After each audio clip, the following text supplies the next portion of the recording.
the diagrams come out, you know how Lacanian a person is on a scale of 1 to 10. That's true, but you know, one thing I observed with Lacan when you read the seminars, did you notice he does this very strange maneuver where he'll give people like a string and he'll just play with this, and like it's not meant to have, you're not meant to have any mastery of not theory, but like that is part of the didactic point. And he even does the same with the math themes at times, which is he sort of presents formalization or mathematics as if he's a duped, or as if he expects the audience. As if he's a duped, right? Because he was such a knowledgeable person of mathematics.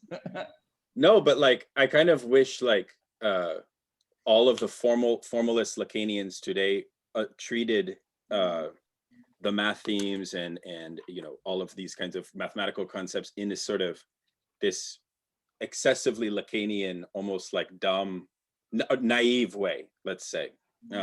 I wonder what you think about that, Gabriel, because there's also a Badiouian way of utilizing math, which is very much this kind of like, there's a love of labor, of math, and you sort of have to ascend to a certain level of understanding. Of course, you mean like actually trying to learn. I don't think that's called the Badiouian way. I think that's just called trying to understand. But in the didactic the love approach, of labor. if you compare the didactic approach and you read how Lacan introduces mathematical concepts, I mean, he really plays around. Like he's silly. It's funny, like because he knows how difficult math is for people. I just think he's sort of sensitive to that. Anyways, welcome everybody to. I tend to disagree. But... Welcome. Hi. Nice to see everybody. We're going to record today's proceedings. This is a sort of debrief. A lot of questions came up in the symposium, which we didn't get a chance to answer. We have Dennis, we have Gabriel. What we thought we would do is kind of, Gabriel's organized all of the various questions. I think there's several, maybe a few dozen or more, into categories. And instead of kind of addressing questions head on, we thought it might be nice to sort of have him speak to these various kind of threads or problems that arose for the purpose of eliciting like literally discussion. So we want just, you know, feel free to sort of jump in, chime in, and we'll just take it like that. We'll have 2 hours. I think because it's Friday, we should be pretty disciplined and end at 6 p.m. Eastern. So in 2 hours exactly, I'll do the scansion. I'll be that guy. But yeah, I just want to say also congratulations to Tupinambá for, it's not every day that in a text, I think especially in our time, makes these kinds of waves. So, you know, gauged by the sheer energy and enjoyment that people had, not only in just in terms of how many people came, which was itself very impressive. I mean, there was actually more people that came on the day that Zizek was not there than the day that he was, on Zoom at least. So I think that shows that there's a desire for mastering this very difficult text that you've written. So kudos on that. And personally, it's helped me really unpack a lot of things that the text has raised. And I tried to reflect some of those in my own talk. And I know that one other thing that bears mention, and then I'll turn it over to Gabriel, is we do want to address some of these political controversies that have arisen after the Miller article, but also I think clarify sort of some of the positions. I think hopefully Gabriel can do that as it pertains to this sort of critique of the Millerian school. I think, you know, a lot of people that are affiliated with Miller's school were on the Zoom and were participating. And I don't think that it's quite as this kind of homogeneous or Manichean divide. I think there's a tendency in philosophy or even in psychoanalysis to think that, you know, someone associates themselves with a master figure, like a kind of father figure, and then they are that. They are branded as Millerian. When I think in reality, things are much more complex. So unless maybe now we are all Tupinambian, if that would be the right phrase. I don't know. It's a good thing that my name doesn't really help with that.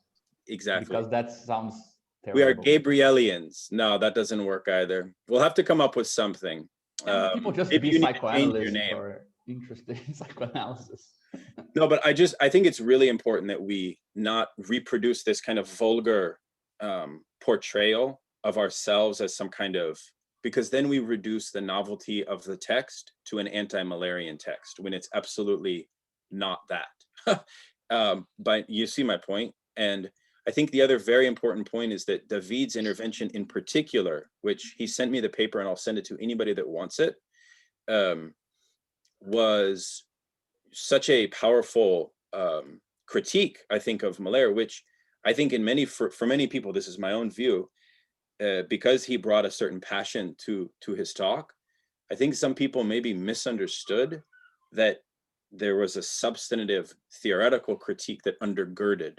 It wasn't just some kind of, passionate, unhinged thing, if that makes sense. I think that's very important to state. And I also think it's important to recognize that the political questions that animate this debate are very real, especially for someone like David, who's dealing with issues that are very personal to his region, to his people, and so on. So I think we should be sensitive to these dynamics and not kind of fall into, like, we were talking about how the event had a lot of memes. I think it immediately shows the problem of memification when that then draws a certain perception, right? So I think that's just one thing I'll say and turn it over to our friend. Sorry, I'm just erasing. I think I got everyone's name wrong in the actual questions. So I'll just erase everyone so people are not kind of wrongfully accused of having asked the question. Just give me 1 second. Yeah, well, I don't know. I mean, I'm definitely very humbled by the interest and, sorry guys, doing two things that my brain does not. Okay, I'm definitely very humbled by the interest in the symposium, the book. I really didn't expect even this level of kind of the fact that you put together this event, Daniel, for me was, as I said in the beginning, equally as kind of, I felt really honored by it, but at the same time very embarrassed because it just seems so far-fetched that something I wrote would get so much attention. But on the other hand, I think I'm also, and I think it's very healthy to be this way in a certain sense, I think it's also healthy to be a bit skeptical of the sort of low-risk investment in something that can easily, especially the particular weeks where they happen, which the event happened in a very fortuitous week on some way, because there was this kind of spectacular polemic with something Miller published or something like that, and there was some famous figures connected to the event. And there's very low risk to join and say hi in that situation and, I don't know, propagate it a bit. But since I have the impression that this sort of questions, they are very costly to investigate, and I mean, people who are interested in this won't really fit in because it's not like a common line of investigation right now in Lacanian and non-Lacanian kind of approaches to things. I think it's good to treat it actually as like a very small step. It's hard to know what's solid about this, and I rather treat it as a sort of totally surprising and amazing kickstart.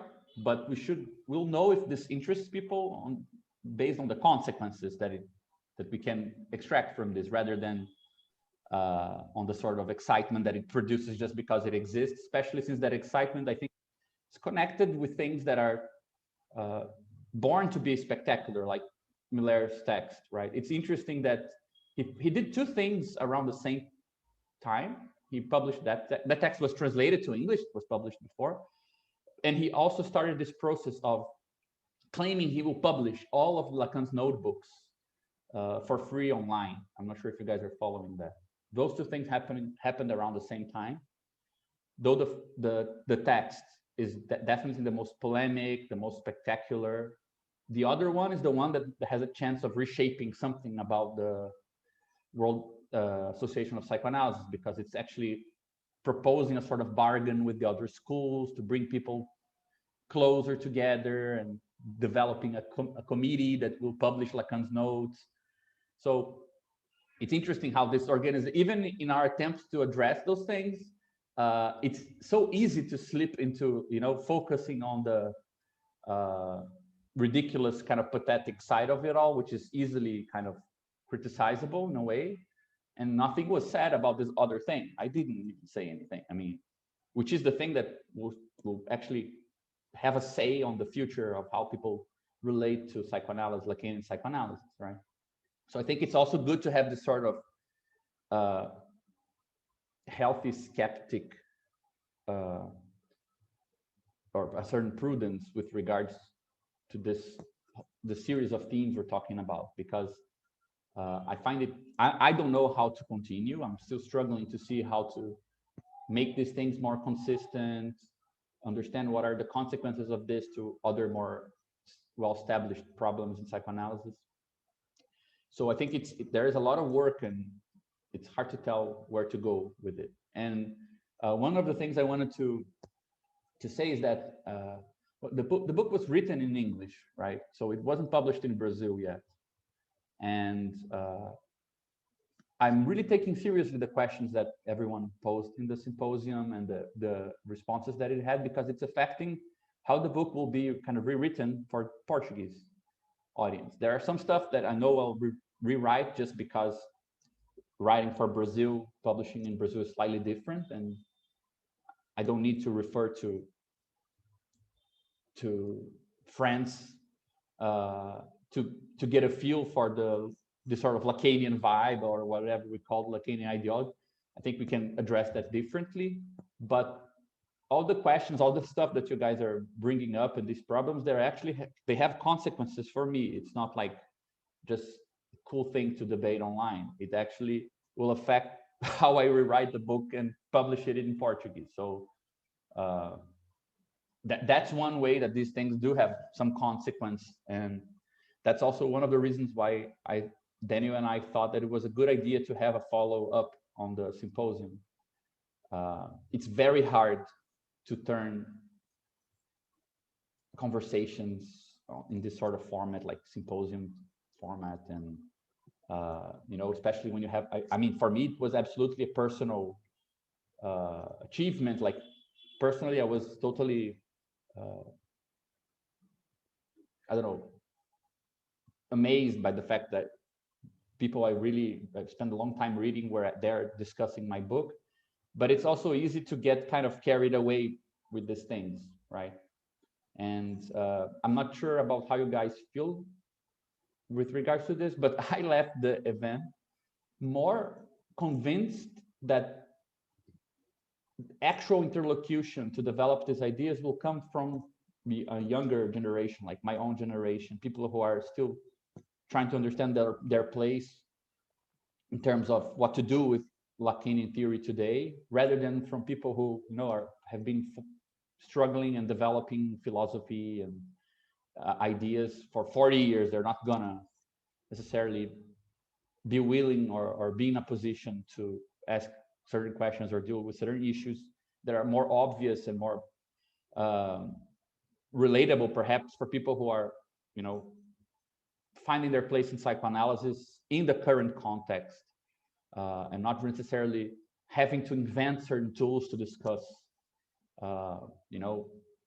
the future of Marxism after the fall of the Berlin Wall, which was concretely what these guys were also doing. We're not doing that. We're living through a different period. So I left the event at this one hand totally kind of having a hard time to believing it did happen, and totally honored and amazed by it. But on the other hand, a bit also kind of with a more realist sense that, okay, so, it's probably not a coincidence that there was sometimes more insightful engagement with the stuff coming from questions asked from the audience than questions asked, by people who are my references, like in my kind of intellectual development or whatever. I think that that's actually a weird conclusion to arrive, but at the same time, it's not really that unexpected. I guess Daniel, who's here, I was talking to him about this, and he said, well, but I'm not sure if you should be surprised with this, and I guess he's right. So again, just to state that this is not, for me, this is not like just a chance to, you know, extend the excitement of this big event for a bit longer. It's actually where things start to really, we start to get a chance to see if things really hold up or not in what was developed in the book, if they have consequences, if it's useful. I mean, it's not Zizek who's going to find it useful, right? It's people who are actually having to do with psychoanalysis today. That's what matters. So again, I think that just to kind of emphasize again the point of doing this sort of conversations, and why, if you guys have any questions, if you guys feel like things are not very clear or a bit kind of ambivalent in the book or in the project as a whole, it's actually quite helpful to get a feel for what you guys think. Especially, I would say, I mean, for now I've seen a couple of different types of questions being asked. Sometimes it's very kind of philosophical questions about, but what does this relate to Badiou, and how does Badiou and Zizek go together? For example, there are a couple of questions in that direction. There are also questions very much, which I think were in a form that, in my opinion, Alenka kind of exemplified perfectly at the end of her talk, when she said, but can't we keep the baby and throw away just the dirty water? Kind of, can't we keep the Lacanian philosophy as is and just throw away the bad stuff? Which I think it's more like, okay, but there's the questions with the subtext of, okay, but this doesn't change our good and kind of dear kind of ideas we already had. And I think a third type of question, which sometimes sounds more, it's harder to ask, but I think are the ones that really make the most kind of consequential difference to me, which are sometimes, because as I was saying, I feel like this, for example, in Brazil, the book came, most of the questions that I tried to answer in the book were never posed to me by analysts who were well off, well established. These problems don't appear, like issues with money or with what constitutes the clinical space. Those things never appear. If you see middle class, upper middle class patients in a context that is already culturally very embedded in a sort of French culture, Rio de Janeiro is very, very kind of, has absorbed a lot of sort of French culture. Some problems never appear. Things come already kind of formatted for you. It's precisely when you leave that space and that context. For example, if you're starting to kind of set up your clinic, if you're trying to set up your clinic amongst people who don't have that same underlying cultural background that makes some things about Lacanian psychoanalysis obvious or acceptable. So it's kind of that idiotic perspective of, okay, but why doesn't this work, or what is this supposed to mean? You know, usually those questions are actually the ones that propagated the research the furthest for me. So though they are the most costly ones to ask, because when we ask them we just feel very stupid, I think those are, we are in a moment where not understanding the basics of Lacanian theory can actually be very helpful, you know. So again, just to emphasize why these things are relevant and do matter. I'm not really sure how to go about these themes. I'll just kind of mention them. I shared on the chat here the document, but and whoever opens it will see that there are many questions. I just selected a couple of themes, like some of them related to Jacques-Alain Miller and other types of institutional problems, like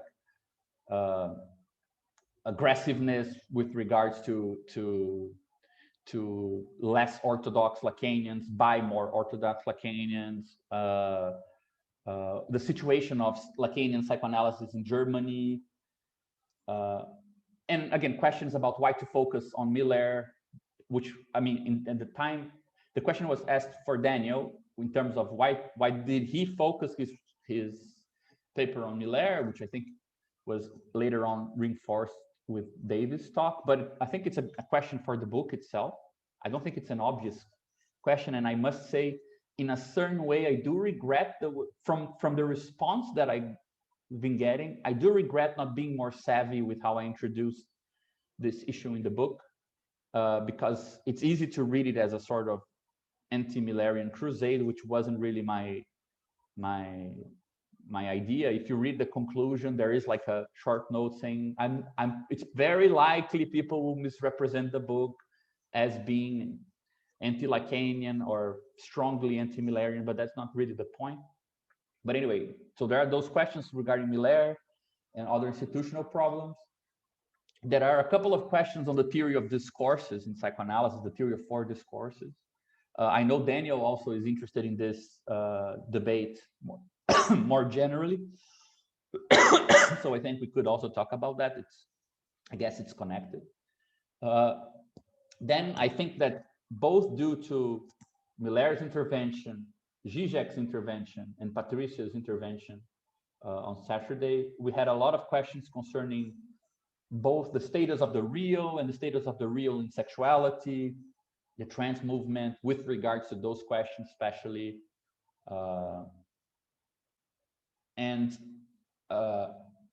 One thing I was impressed, we had only one question on like more economical matters that still was kind of underrepresented with comparing with how relevant it is in the book, perhaps.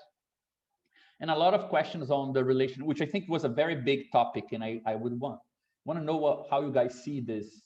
I don't really know how the project comes across on this point, so I'm really interested in knowing what you guys think, because every time I talk to Daniel, for example, about this, I feel like I'm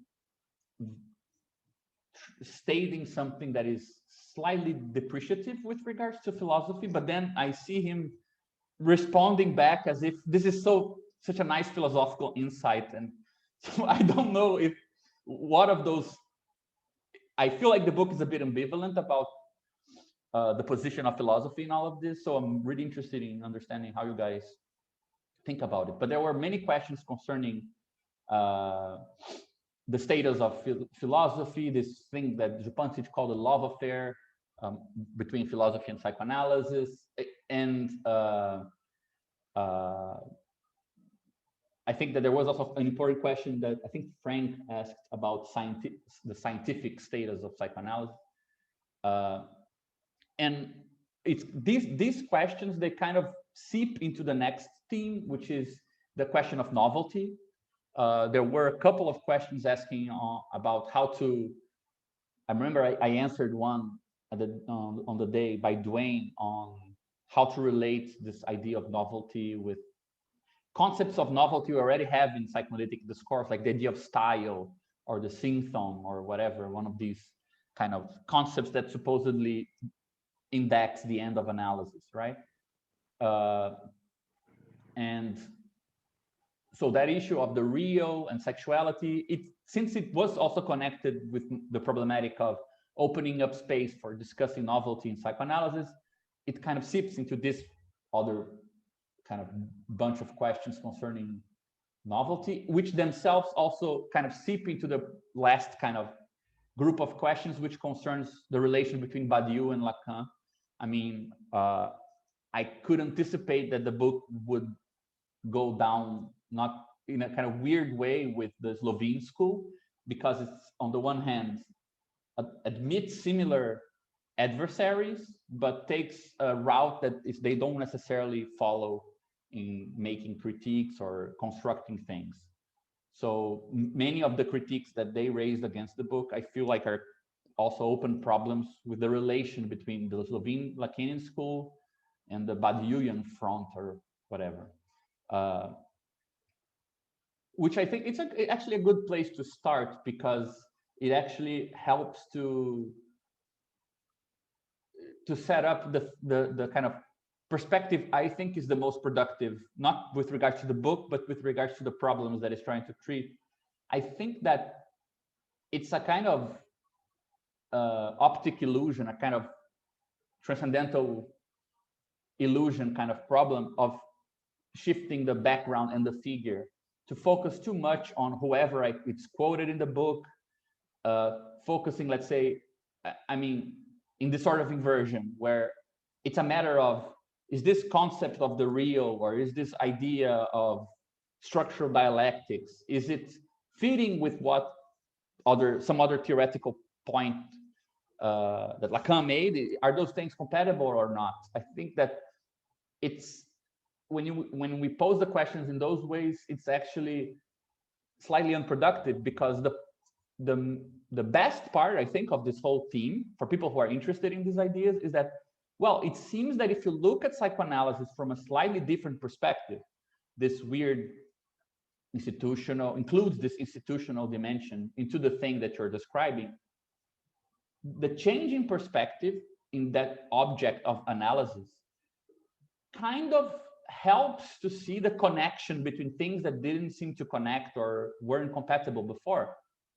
Because the book doesn't require you to abandon the theory that functions within the clinic, so that's still valid. And if there are philosophies that follow from that, what's the problem with that?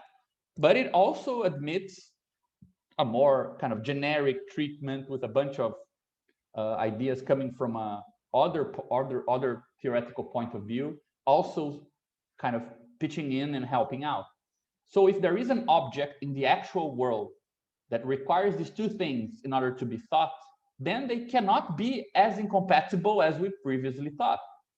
So rather than discussing the theories in the vacuum where they seem not to match, why not start with the actual concrete phenomena, which seems from its perspective to make them more compatible than they seem at first, even if we cannot really fully spell out that compatibility, right?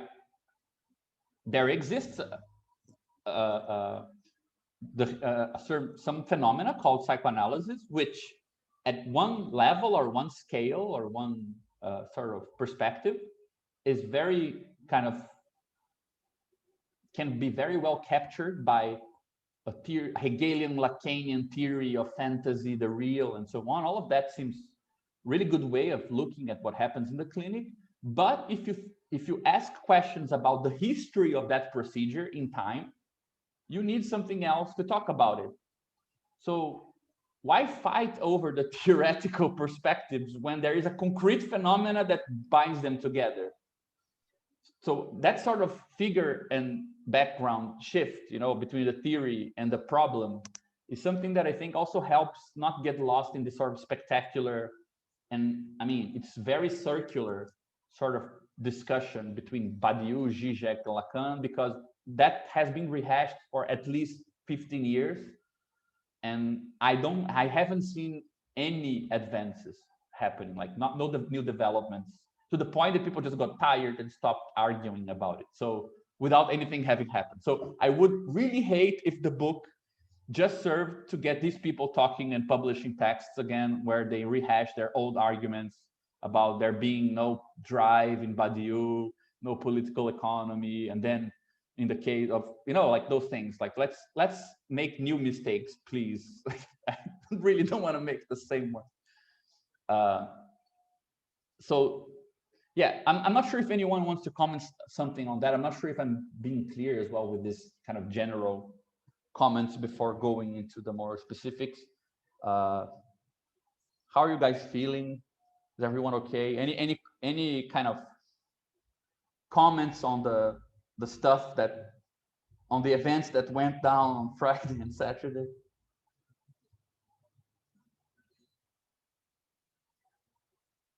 I mean, I've been reading your book, literally before you've been reading your book. What really struck me about it is the humility, the place of humility it came from. And I think at a time, you know, with time we're in, and you know, lockdown and this sort of drawing back of where we're at in life, you know, like being locked in a house for, I don't know, 6 months or whatever, not leaving, and there's been this sort of drawing back. There's been, I think, that this tendency, sort of, I don't know, shift where people, let's just take a step back from things and let's look at the poverty of stuff. And I think, from my own perspective, doing theology for a long time, we look at stuff, but look at the poverty of theology. And that doesn't mean throwing theology in the bin, but it means say, okay, let's look at the limits and gaps. Let's take a step back. And from that position, we can figure out new ways of talking about this stuff. And, I think, I'm reading that, it was taking your book and, reading it and coming to the event. And when I came to the event, and I hadn't read all about the book, but I've read a lot more now. And now retrospectively, what you were saying makes a lot more sense to me. And, it's precisely refreshing because it comes from that position of, well, let's take a step back. And, you're coming from a position where you've been, a clinical analyst for years, or, you're very well versed in it, but you're taking a step back to look hopefully. Yeah, I'm not sure. But I just, for me, it was just this, wow, this is incredibly refreshing. And it was, when looking at say, my own position, doing theology and philosophy, looking at the poverty of theology means allowing, say, the imposition psychoanalysis to come in and allow psychoanalytic insights to come from that. What I found with you is that, well, we're doing the same with this. Psychoanalysis doesn't have all the answers. It has limitations, and it has articulations of the real that fall outside of its own theoretical purview.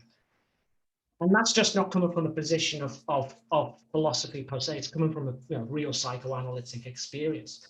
For me, my experience, my question is, what was your first encounter with Lacan? Did you come to Lacan from reading philosophy, or did you come out from a clinical perspective? Did you encounter Lacan clinically first, or did you encounter him philosophically first? In your own life? Yeah, actually, I started because I was crazy. I had to do analysis. That was the thing. And part of being crazy meant that I was crazy in that way that you want to read the stuff so you are a good analysant. So I started reading Lacan to dazzle my analyst with my theoretical insights. But that nothing happened from there. My stepmom is also a psychoanalyst, so there was also kind of a lot of books available for that purpose at home. But actually, I think this is actually a relevant point. I think that's not the part about me, but something else. Dennis is here, and I met Dennis and I met Daniel as well at European Graduate School. And but Dennis, I and another friend of ours, we started studying Lacan together because it was very complicated, and we decided to read the Écrit together. And I think we did it like we met. It was very weird. We met 3 times a week for 3 or 4 years. Is that correct? Yeah. I was already living in social isolation and having Zoom meetings. Don't you have notes posted from those proceedings? Yeah. Yeah, you can find them, I think, online if anyone's interested. They're actually, I read through them even though I wasn't in those sessions, and I found them very, very edifying. Yeah, it was too edifying, I would say, even. But my point is that there was a moment there which it's hard to pinpoint, became something of kind of mythical for me, at least, which is we started getting together to read Lacan. And after a certain point, we started applying Lacan to organize our get-togethers. Okay. So how would we organize a study in such a way that organizing would be, let's say, done in a way that is informed by those ideas from Lacan and Zizek and so on. And with time, I think that actually made us more kind of, I'm not sure what Dennis thinks about this, but in my opinion, it made us a bit more kind of aware that there were things that weren't so applicable to politics so easily, and there were a lot of holes and questions and things like this, to the point that after I think 3 or 4 years of doing that, we wrote a project which became this 10-year-long political collective called the Circle of Studies of Idea and Ideology, which kind of branched out of this small study group. So we were reading Lacan, and then we started applying him to problems of organization. And then we came up with an organization that could kind of take the best of those ideas and bring them into a political party in Brazil. And then it branched out to the States, where then it still keeps the group up. I don't know. So I started reading Lacan for just neurotic reasons, and then this whole other stuff happened. But I was actually, I mean, that part doesn't really matter. I'm not sure, Dennis, if you have some other insights into those first Yeah. some. Yeah, it was a very confusing time. I think the biggest lesson there for me was that you actually don't need to understand Lacan to start acting in a certain way, like organizing or incorporating some of what you're learning, like we were trying, right? I think for me, the whole dimension of invention is something that is very unique to Lacan. Lacan is all about inventing things. He himself just makes stuff up, right? I mean, it's very erudite and it's very like, has so many references, layers upon layers of references, and you could spend a lifetime digging into those references and embedding yourself in the world that he was in. But the spirit of Lacan is all about invention, and I think that's what Pense or our group, when we spent those years working on it, I think gaining that courage to invent things even though you don't understand everything that Lacan is saying, that was the most important thing from that. And I see that the spirit of that is in your book, Gabriel. I mean, yeah, definitely. Yeah, it's like you're using set theory, you're using speculations about the future of political scenes of psychoanalysis, and being comfortable with that, not knowing, but being able to create something new. I think, and then also how that translates to an organization of many people. I think we became really interested in the idea that you could invent something together with other people, whereas Lacan was inventing things mostly by himself, and then kind of passing it on to his students. It was a very like teacher-student type of relationship. But I think we were trying to go after this idea of like a collective invention. I think that this actually is a really good point. Again, it goes back to the initial point I was making, because if you try, I mean, it's actually, I find it very interesting. I totally agree with you, then, is that Lacan is definitely a very inventive guy, but he's not very good at saying when his inventions go wrong. So usually he's very explicit about, here I'm inventing this, and then he's very proud. Then things go wrong, he never speaks of it again, and he just covers it up with some, there's that famous one with transference and intersubjectivity in the proposition, where he says, the proposition of October of whatever, when he says, who is the idiot that thought that, transference is intersubjective? Well, the idiot is Lacan. He spent 10 years saying it. Like, why are you pretending it was someone else? So I think there is that. It's a weird book, like reading a seminar by him, because part of you feels a lot of excitement of reading new things, setting new ways, and part of it makes it feel very oppressive, because who can pay the cost of trying something new? It's very expensive to try something new, especially on your own. And that's why I said that I think that we actually measure if these things, that the project of the book, but there are other things that I think are part of this project, it's not something personal, you can really only measure if these things have a consequence by the fact that they're followed through by people. And it costs, you know, a lot of things to do so. And it's not something I think we can actually do alone. It's something you kind of need to distribute that cost across other people.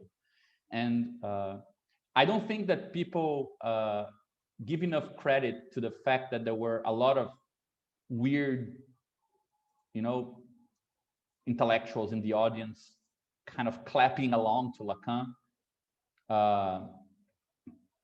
For him to be able to do the things that he did, if he was just publishing like we try to do in, you know, academic journals against a very well-established institution or whatever, or kind of way of going about things, I don't think he would be able to uphold the stuff that he did.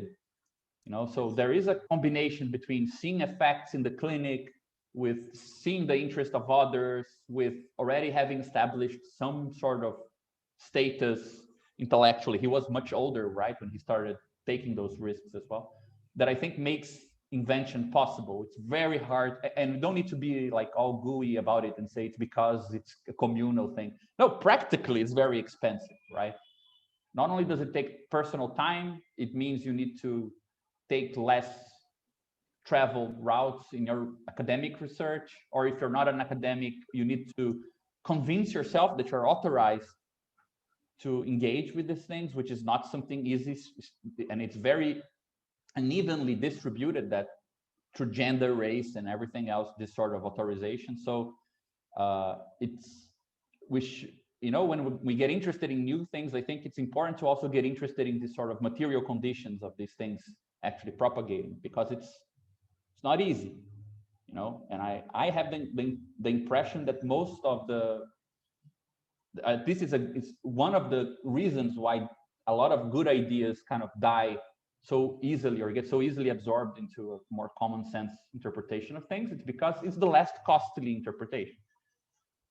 It costs less anxiety, less personal investment. So I think that it would have been impossible for us to be more experimental in the way we approached Lacan. I think one of the first things that really was really inspiring, for example, was the fact that very early on, I think that we got less interested in what Lacan had to say, for example, about mathematics, and more interested in mathematics itself. You know, if we couldn't risk that, if we were, let's say, entangled in such a way with the way Lacanian institutions are. I mean, just to tell an anecdote, I remember at the time where we were studying together, we were reading the Decree and those texts, and I was doing my like a course in this Lacanian institution here to become an analyst in Brazil, and I presented in the seminar of the school Breuer's theorem of the fixed point. You know, this theorem that if you have like a vector space, it's the coconut hair theorem. If you have a coconut with a lot of hairs, there necessarily, if you comb it perfectly, there will be one point that has no hair, right? Or if you imagine like a dripping honey on a sphere, there must be one point where the vector is nil, right? Which you can imagine to be exactly at the bottom, right? To talk about something that Lacan used this metaphor of a sphere and things like this, and I was interested in this and I brought it up, and it was a total fiasco because you're not meant to be interested in the mathematics in itself. You're meant to be interested in the fact that Lacan was interested in mathematics. Like that as far as you can go without risking saying something stupid, being treated as a stupid person, or which is the surface level of the problem. But then nobody sends you patients. People think that you did it because you are too early in your analysis. Therefore, you're doing it out of some hysterical problem, which is something I've heard often. Or conclude that, well, if you're interested in mathematics, it shouldn't be the psychoanalyst, it should be something else.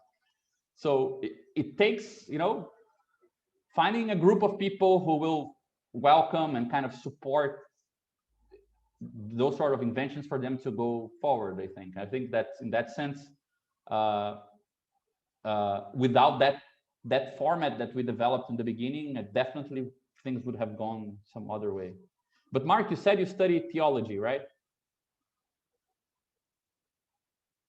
Yes, theology, philosophy. My thesis was on Lacan and John of the Cross, and I was looking at spiritual direction and psychoanalysis, and crossing over to. I was trying to basically de-youngify spiritual direction and introduce Lacan as a proper someone to dialogue in spiritual direction in theology. Well, for value for spiritual direction. And the idea came specifically because I said, oh, I'm interested in doing a thesis in spiritual direction and psychoanalysis and Lacan.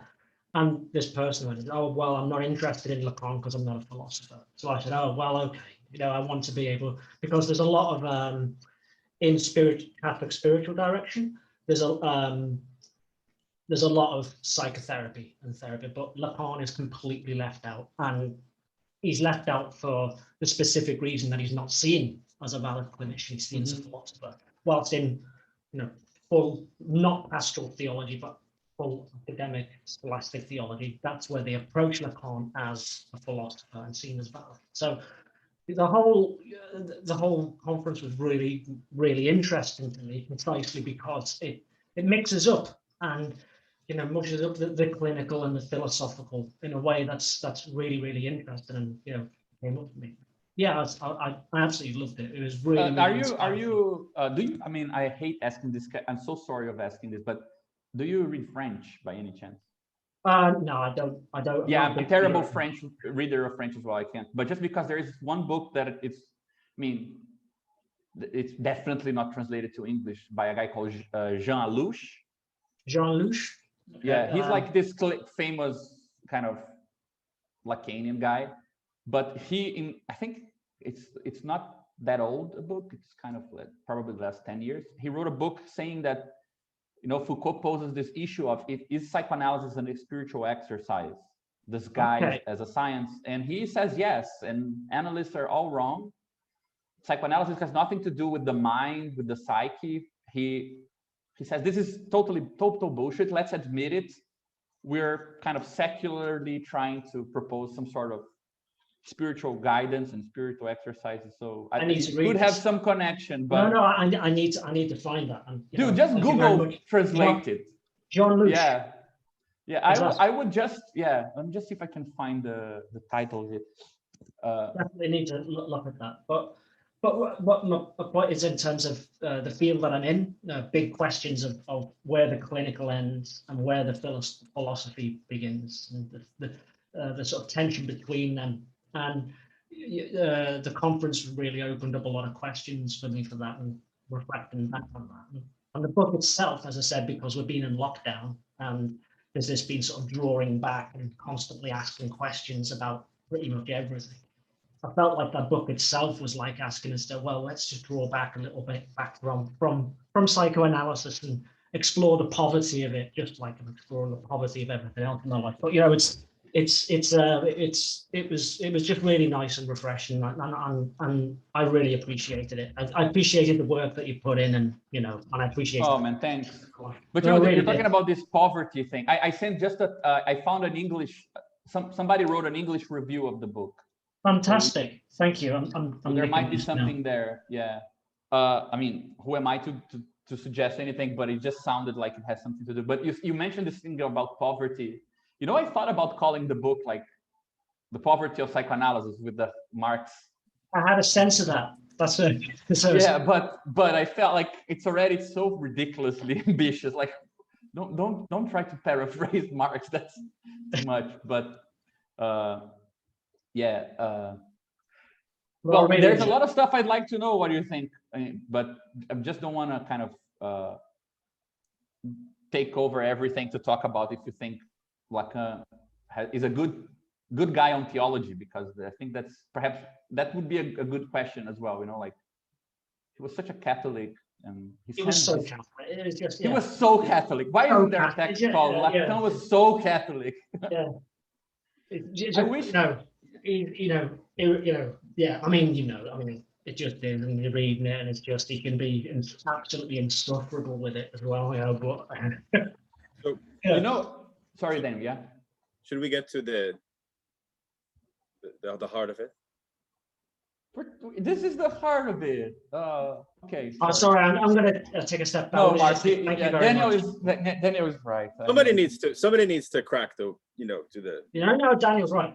Thank you very much. And I appreciate No, Mark, let's continue talking. We only have an hour and 10 minutes. So, I mean, it's up to you, but I think we should. Yeah, I mean, I'm part of the reason why I was just instigating also what Mark was saying is because, I mean, I can address briefly like the themes rather than the questions. I think might be better, but I also wanted to hear from people what kind of stuck. One thing that Daniel said that I think is worth perhaps addressing beforehand is that, as I said before, I do have the impression that it's not that I don't think that the whole Miller polemic is not worth criticizing, worth taking some new position with, in regards to it and so on. But I think Marie was here, and we were briefly talking before the talk started, this discussion started, and I don't know. I think we should just be very careful with this because, for example, I don't think there's any critical statements in the book that don't apply to my own practice. Like, it's not about other people who do it wrong versus, the good Lacanians who do it right. If that's the case, then there's no purpose. I mean, you can read a short article. I'm sure David can write his piece on Miller is better than anything that was in the book. I mean, and I feel like some people might be a bit bothered by how strong and kind of intense he put his point across. But I think it was the right measure. If you're in Latin America hearing some of the stuff that this guy says, you're gonna get really pissed off, But if the book was ultimately about criticizing a group of Lacanians who do something wrong, I think it would be kind of a waste of paper. I mean, the whole point is that I chose Miller because I think he's the one who does it the best and still wrong. So I'm still struggling to see what is this other Lacanian thing that already exists that is either better formulated, more successful in taking psychoanalysis to all corners of the world and things like this. I mean, in scope, ambition, consistency, it's hard to find some interpretation of Lacan that was more successful. So the problem with it is not that it's the wrong one and we should take some other position. My point is that even the most successful ones, they're still if you look at some of the issues we still have and the problems that are still around, even the most successful ones are still fall short, right? So I hope that the core of the book doesn't come across as a polemic against some specific current of Lacanian psychoanalysis, but a polemic with Lacan, the polemic with something that it's missing in the source material due to historical constraints. I mean, I don't like all these guys already did enough. Usually the problem begins when they are not satisfied with how much they already did and they want to do even more, and that's where they start just becoming a bit cringe. So I really wish, I mean, I'm not sure if the book is convincing in that way. From the responses, I had the impression that I might have done it might not really have come across the way I wanted. But I hope that, it is a possible reading of the book where it's not really about this or that group or, I think I could say something on this very quickly. I think part of the reason that it ignited the response that it did is if you think about how much of, not exclusively, but how much of what the architecture of your theoretical application from the Slovene school into your new theorizations that you're proposing in the text, how little they speak of clinical matters and how little they cite Miller. Your text kind of opened up something that was maybe more present in the 90s, where Malher was a frequent, I mean, if you read Zizek's work in the late 90s, he cites Malher in every article, no doubt, right? And I think that there's a certain sense in which, the reasons why Alenka and Slavoj and Samo and others, I think, were so riled up by the text also has to do with this kind of concretization of some of what are otherwise speculative reflections on their part. See my point?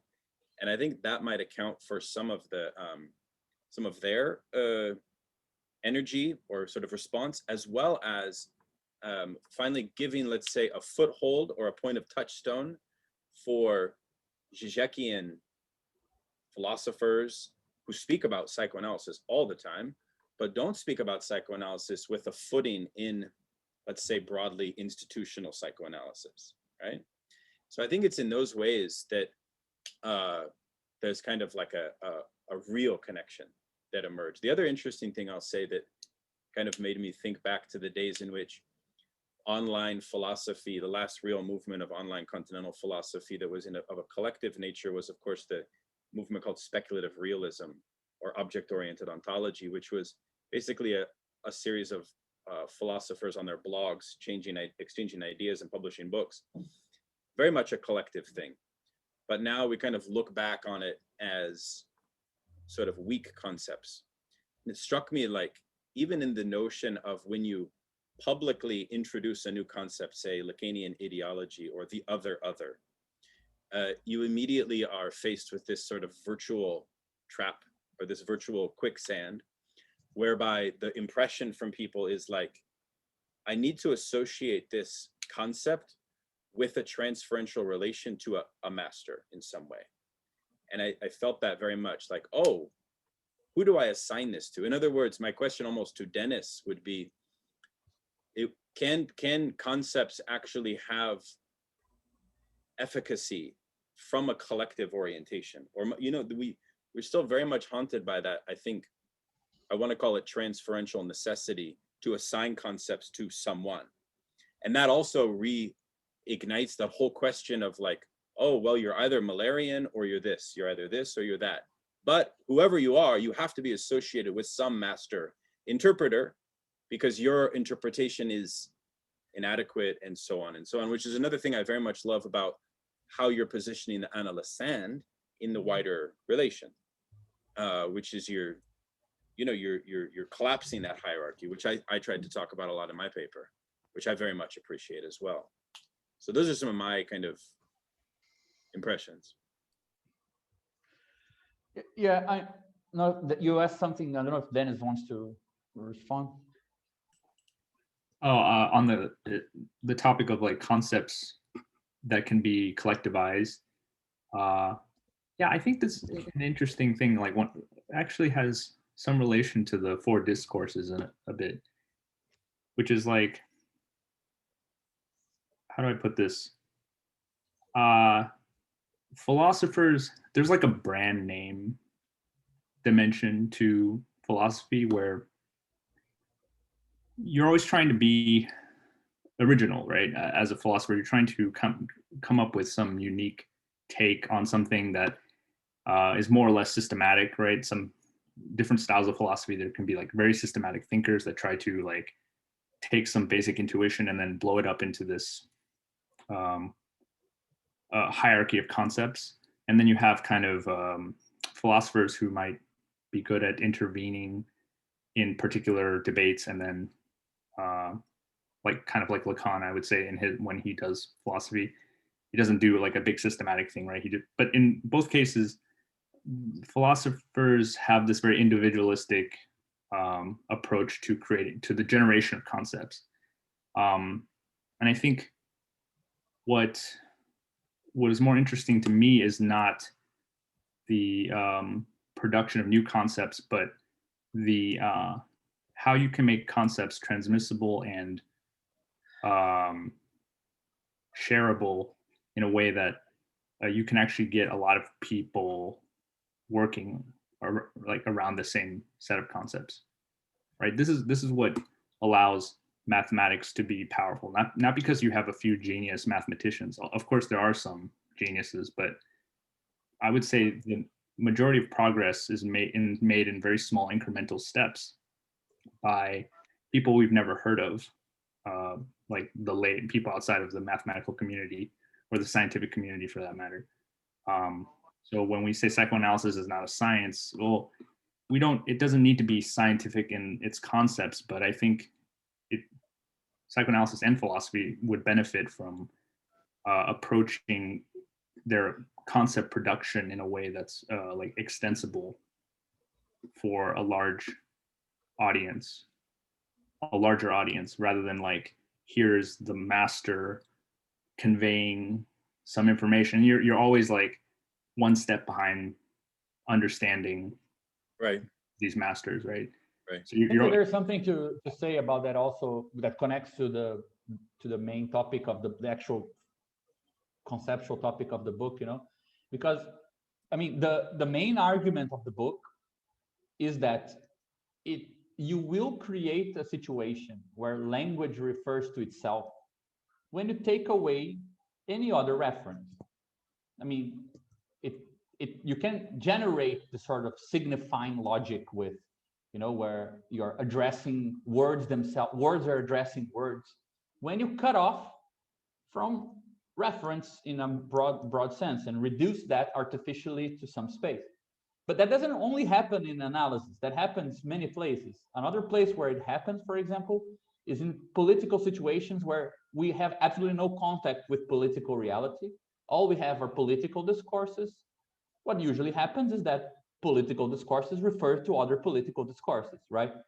A political discourse represents a subject to another political discourse, as Twitter really shows very well. Under different constraints, there is no position, there is no other who can listen to this, right? It's just kind of a closed situation where we're constantly exchanging these things that refer to something outside that is never there, right? And I think that that's actually a really good way of listening. There's this famous line by Lenin. He said, like, in times of weak revolutionary activity, there's a lot of pornography and Tibetan mysticism. This idea that the less you have real reference of subjective struggle, the more discourse itself and images themselves become the available material, right? I think philosophy is kind of inherently threatened with this, because if you want to do metaphysics, you need to purposefully stop talking about the real world and specific reference in the world, right? Being is not a referent of a given situation. So you always invite the problem of having to parse out truth from falsity through words themselves, which is not the same as conceptually assigning truth and falsity. It's sometimes just a language problem, just empty discourse, right? And then you don't know how to talk about true or false. You can only just talk about, is this what that guy said, or is this what that other person said, right? So for some fields, that's an inherent problem. Like, you purposefully want to deal with just the interiority of that language. And I mean, the most well-suited language to deal with its own words is mathematics. By far, it's meant to be a language that can talk about itself and assign truth and false statements about parts of its own structure, right? Whereas with other fields, are like philosophy, are kind of trapped with this sometimes, but not all fields are trapped. And it's amazing how, if you have an active political life, weirdly, you tend to be less engaged with political discourse, because it's very much less exciting to talk about other people's words and your own words from yesterday, when you can actually refer to something other than words, So there seems to be this trade-off between how enclosed the space is and how much it tends to talk about its own material, because it cannot refer to something else in any meaningful way. I think that this is something it becomes more easily, psychoanalysis becomes an example of this, a productive example of this if you take into account the fact that it also relies on an enclosure. You need to close off something so that speech starts referring to itself. Speech doesn't refer to itself all the time, only under certain conditions, right? But is this the best way to talk about psychoanalysis itself? It can be made into a reference. You can talk about the history of psychoanalysis, about case studies. Those are reference to a discourse that is still inside of psychoanalysis, but it is not discourse freely floating in a free associative way.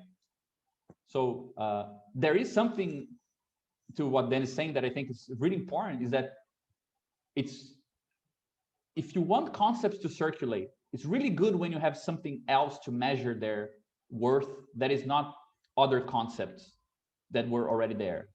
If you're stuck in that bubble of circulating discourse against discourse, it's the clash between discourses is almost the only measure of truth that you have, because they don't refer to anything. So that's why I said in the beginning that getting interested in this sort of concrete real world object that is out there, that poses some problems, might solve other problems if we look at it carefully, you know, gives a reference to psychoanalytic discourse, to the sort of philosophical discourse that we're used to see, that facilitates having a common object that we can all kind of share and organize around, you know. It's not that easy to organize around words. Isn't that why we should not, you know, for example, dismiss Miller outright? He's actually providing us with a common obstacle to present ourselves against. So, you know, don't like the memification of it. I don't think I think you'd be hard to find, for example, no truths to Miller's statement, even though I found it, you know, hyperbolic and a bit provincial. I just want to say an anecdote just to get it out there, just to give an example. You know, there's this guy in Los Angeles, Robert Groom, who was a very serious mathematician who worked with Lacan in the 70s and 80s, French-British guy. He runs a school in Los Angeles and continues the work of Lacan based on mathematics and logic and you know, modal logic, taking up where Lacan left off. But he's, you know, completely thrown under the bus in the United States and considered a quack. Why? Because he's not licensed, because he doesn't have a shitty psychotherapy degree. You know, I do a variation of this, a couple of other people do, and it's just an anecdote about, you know, also the possibility of you know, when people do things on their own. I mean, it sets up problems, apparently. I mean, you get alienated. Yeah, I mean, just Peter, I remember you asked this question about Robert Groom. I enjoy his work. Like, I read his stuff on knot theory, especially. I remember we circulated a couple of texts by him when we were, Dennis and I were studying Lacan together. He wasn't doing so much stuff on modal logic back then, but I just, before we talk about what, I mean, this big problem of, okay, doing things alone, I really, really, really disagree with regards of Miller being a common object. If the common object in a struggle is someone or something other than you or something other than what you're part of, it has all the power over your own consistencies. I mean, if there's one thing, in my opinion, we can learn both from, you know, a very long history of Marxist struggle and from psychoanalysis' own kind of insights, is that it's better to find something that is problematic with you than with others in order to organize around it. Because that way, you know, it's an internal, it forms an interior consistent, not a consistency with regards to some other who therefore needs to be also consistent. And I do find it very weird, though, following that line, I find it weird that no one is very interested in what were the steps needed to be taken by Miller in order to turn the WAP into what it became, like this huge thing. Man, bringing psychoanalysis to Latin America is a really complicated issue. Bringing it across languages, how do you come up with a common criteria to say if an analysis ended across like hugely different cultures? That's a really big kind of endeavor. And I don't think we should be interested in what he did wrong so much as in what he did right. And anyone who wants to start something alone will have to face as well, because it's going to be it's a concrete problem for anyone who tries to organize something new, right? So I would be a bit distrustful of the idea that we can all come together against Miller, because yeah, no, and I meant quite the opposite, that we just shouldn't throw him out and rather consider it as part of a thesis antithesis process. I didn't mean sorry, I got it. I understood it wrong. Sorry. You know, I'm actually going against, like, that we should not team up against him. Yeah, I mean, he wouldn't care anyway. But sorry, I understood you wrong. Sorry. Yeah, but yeah, the reason why I'm saying this is just because I mean, I'm not sure what's the exact situation with Robert Groom's school and things like this. I have no opinion of it because I don't know what happened there.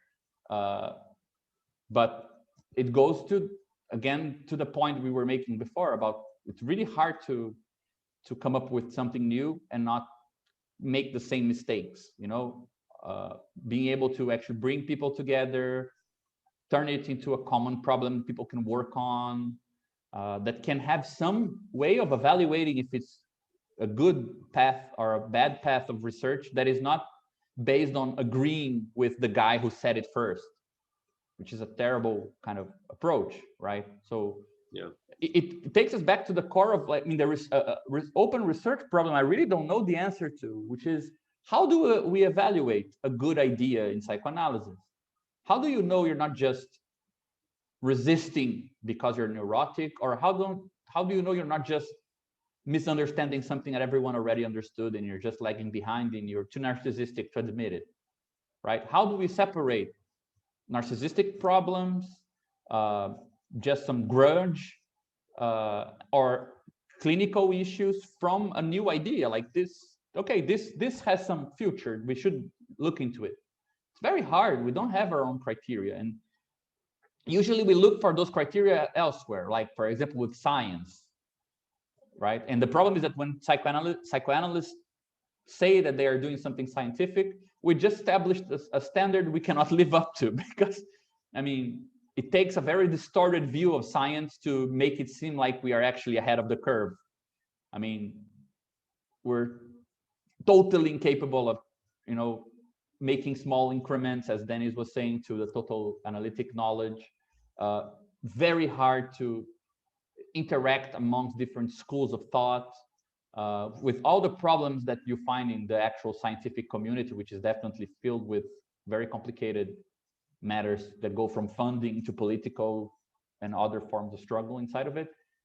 I'm not sure we really want to, you know, simply suggest that if we think of ourselves as scientific, then this problem has been solved, because it hasn't.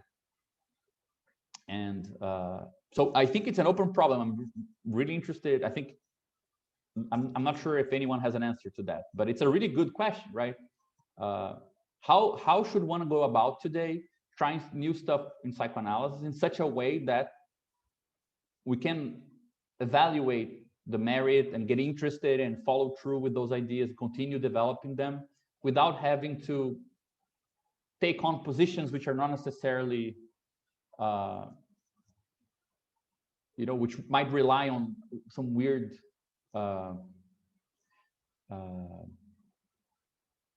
assumptions. Like to go back to what Daniel said in his paper, one of the things that you can see a lot in psychoanalysis, which I find ridiculously obscene.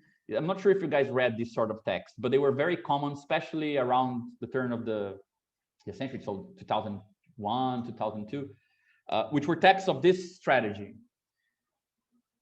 Though science and capitalism have changed the world, footnote to one sociologist who was already friends with the Lacanians, like Marcel Gaucher. Democracy has made this other way. Now patients come to us with this other symptom, which is a symptom of the new civilization as a whole. That's why analysis is not working anymore. And so we come up with a new concept, which is a concept about the others. So it's like, in Portuguese, we have 100 of those. ordinary psychosis is one of the best ones, I think. It had actually very important uses other than this, but it was usually connected to a sort of social diagnosis, or you have like the disoriented subject, the nebulous subject, the subject of de Latouche. You need to, of course, you need to validate it. You need to go back to Lacan and find one concept, one minor passage that is going to make your concept legitimate. But then you create a concept that explains the social world. And that's the new concept that you're bringing. You're like doing some Lacanian sociology. And because it's sociology, then there is transmissibility, right? Or this sort of pretend scientific ideas. We also, like, for every 5 or 6 years, somebody would come up with a new thesis why the contemporary discourse is, and then you have your option. Like, the new contemporary discourse is the discourse of the university, is the discourse of the masters, the discourse of the capitalists, the discourse of the analyst, or whatever. So most novelties seem to require the sort of detour through either sociology or some pretense ideal of science. So it's hard to know what we could call a rigorous development in psychoanalysis. And since rigor in mathematics and science has a lot to do with making things available for others, right? Has a lot to do with making sure your steps respect the fact that others need to be able to emulate them, verify them, and make explicit everything other people need to know in order to share the same intuition that you have. The problem of rigor in psychoanalysis is a really big issue, right? I have my opinions on that, but I'm still not really sure where. Maybe you mentioned the theory of discourses, and this came up in Alenka's talk, came up in Samo's talk, mine, and I think other people have obviously posed the question as well, which is, I think, maybe one way to condense the problem, and maybe there's another way to do it, but I would say, how would you respond to the question like this? Like, you know, given that you've isolated a certain genealogy of the development of Lacanian ideology, which I think we're all broadly familiar with now, that proposal, how does that then change the way that the discourse theory operates, especially the discourse of the analyst? Because I think it's here that you see this, what you were just talking about, happen a lot, which we might call a kind of naive historicism, right? So I can say that the trans movement constitutes a threat to the civilizational nexus of our time, right? But in saying that, there's something about my position as an analyst that privileges that perspective. So my question is, like, how does Lacanian ideology, what does it leave us as it pertains to the discourses? How might we think of them again, or think of them differently now, in light of your critique? Yeah, I mean, I really don't know. I actually think that this is a general problem that nobody really posed it, but it's a really big problem for me, because if you say that the objects or the phenomena that psychoanalysis treats, or that we experience in the clinic, they are artificially constructed under certain conditions, and that the theory describes what happens in those artificial conditions. Of course, I'm not saying that therefore it's just a particular theory, it doesn't have any other merit, because, I mean, for example, Galileo comes up with the, mental experiment of dropping two things from the Tower of Pisa or whatever. If you were to do that experiment in real life, not being in the vacuum, you wouldn't get the result that the mental experience experiment suggests. Things wouldn't fall together because of inertia and other things, the resistance of the air depending on the shape of things. Different shapes would fall in different velocities because there are other things interfering.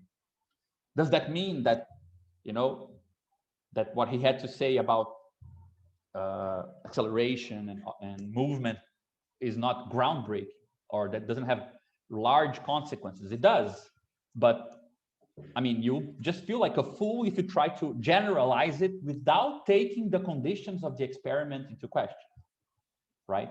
So does this mean that I mean, if somebody tells you speech always refers to some concrete referent or situation, well, you have one counter example to that, which is the clinic, and then you can say, no, that statement is not true. If you want to make a general theory of how speech functions, you need to include that one case where that's not how it works. Does it mean that it works like that everywhere? No, it doesn't. So you see, like, it's not about not generalizing or not making larger statements. It's about taking into the consideration the artificial conditions under which the phenomena appeared in such a pure form, whereas in other places, other conditions, it might be kind of entangled with a bunch of other forces, which might be much more important than the one that appears in the clinical setting. So some universal statements are now forbidden because you know them not to be true, but that doesn't mean you can just make a universal statement about what happens in the clinic and it's valid for everything, right? Some inconvenient things follow from that. Like, okay, but then what is the status of our own actions in the form that subjects take in psychoanalysis?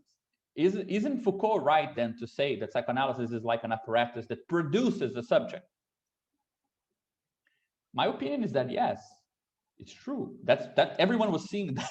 We weren't equipped to say yes and conclude the answer. Yeah, but that doesn't mean anything bad. It's like saying that, you know, again, physicists are producing the results just because they do the experiments in the vacuum to live off certain interferences, right? It's still capturing some real information, some real structure, but it takes a lot of work to capture that. And that work is meaningful to the concepts. You don't want to pretend like that didn't happen.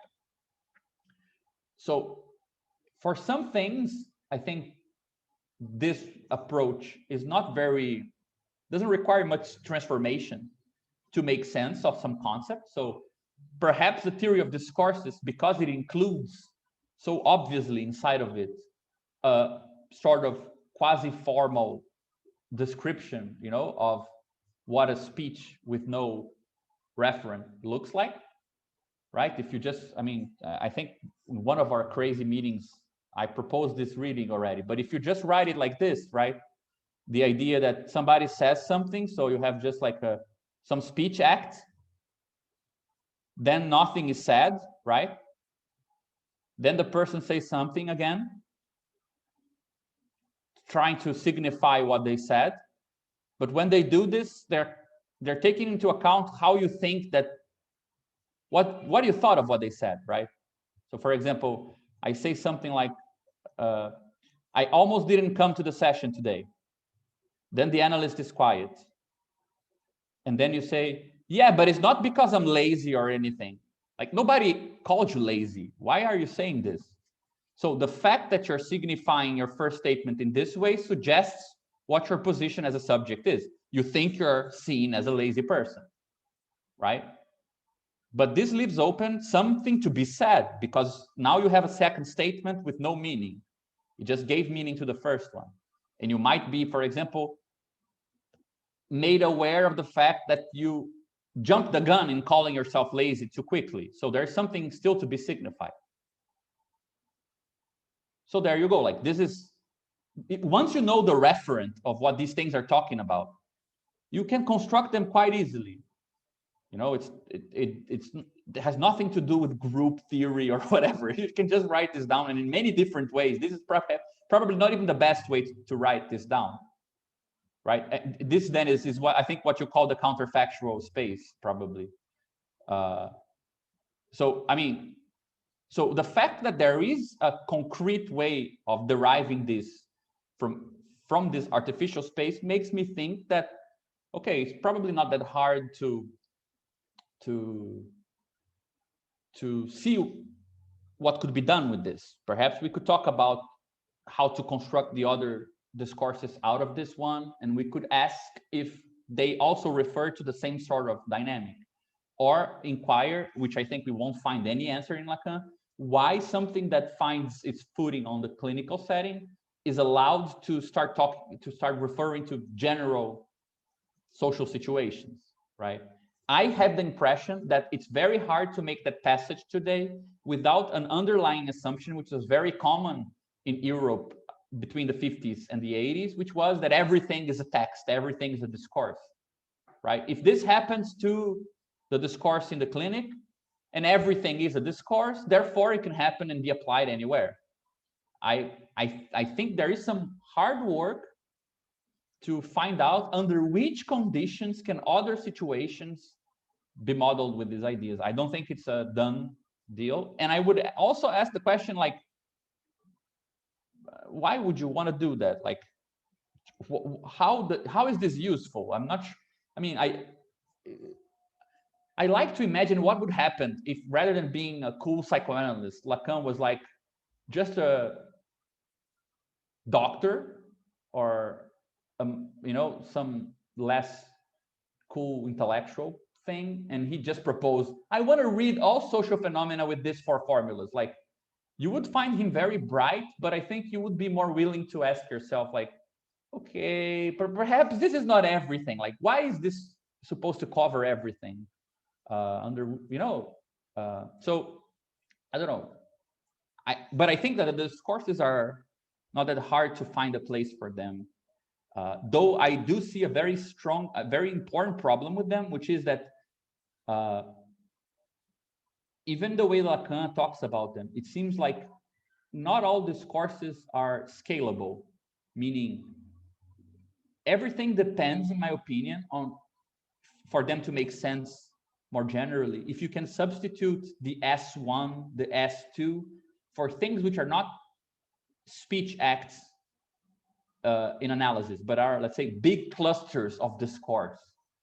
You know, is there a transitive structure that moves from single utterances in the clinic to the whole of discursivity playing out in a city, in a country, in a moment in time? Like, you know, a lot of things are affected by the law of large numbers. And the moment that you start kind of, you can have individuals who are organized in one way, but the combination of all of them together is organized in a different way. You know, like quantity does change quality. So that's a problem that many disciplines face, how to move from small experiments to large social structures. And I don't think psychoanalysts can avoid that issue simply because Lacan said so.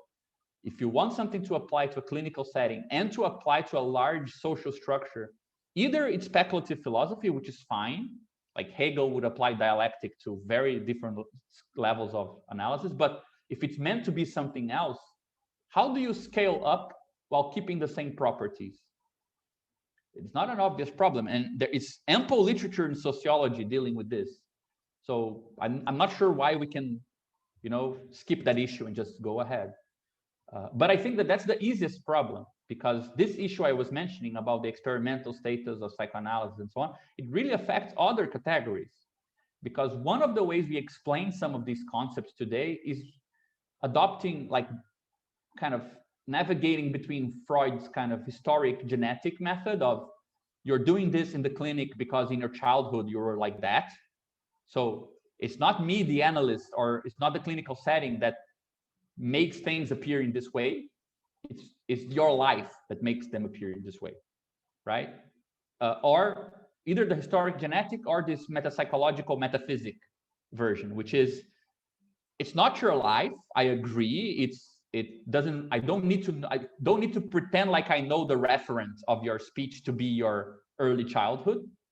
But it's even worse than that, is the very structure of language as such, and the entry of the language in the body and the whole thing, which theologians do much better than psychoanalysts. I mean, Lacan has like a one-liner on the spirit, on the Holy Spirit. And I mean, there's so much more to talk about the Holy Spirit rather than what he said. Why focus on the psychoanalyst rather than going to people who study this their whole lives, you know? But either way, it goes to this proto-theological explanation. Both of them are not so easily fitting to that new hypothesis, because if there's something that is produced through a practice, so it's conditioned on the practice, how can it be historically defined, right? You need to choose in a way. Either speech only refers to analysis, so only refers to that space, or it refers to your childhood. You cannot get both at the same time. So it's not easy to understand what would be the status of metapsychology and the more historical genetic arguments that we make from the perspective of this hypothesis for now. You know, it doesn't mean that you cannot connect the two things, of course, but it might take more trouble than simply assigning a continuity. Like the clinic is the iceberg top, right? And your history is the background. Because if psychoanalysis depends on speech being freed from report, you can't really be reporting on your childhood, can you? Which is something Lacan was deeply aware of. I mean, his theory of fantasy and so on has a lot to do with this, but it's a big problem. So I do think that it might take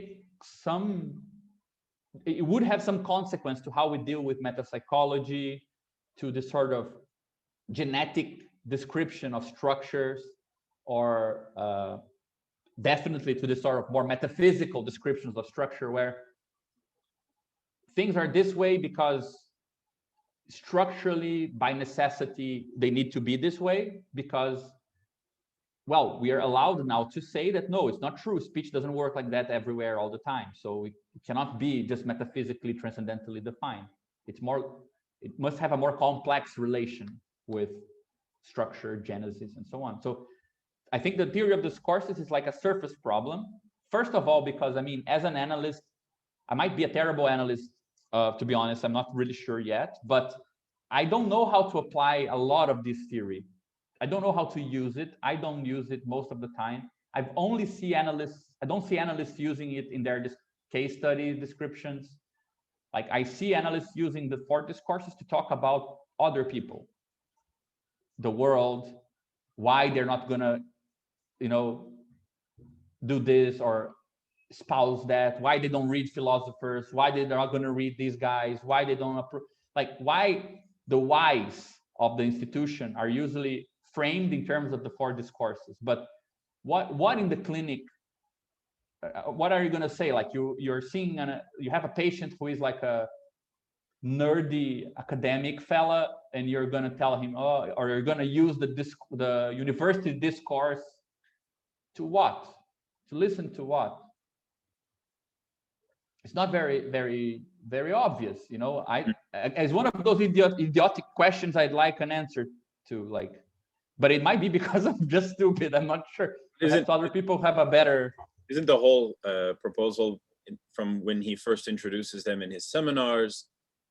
I mean, he assigns with very little elaboration founders of each discourse: Socrates, hysteria, like, you know, Lycurgus, the master's discourse. So he assigns he implies a historicism to them, which lends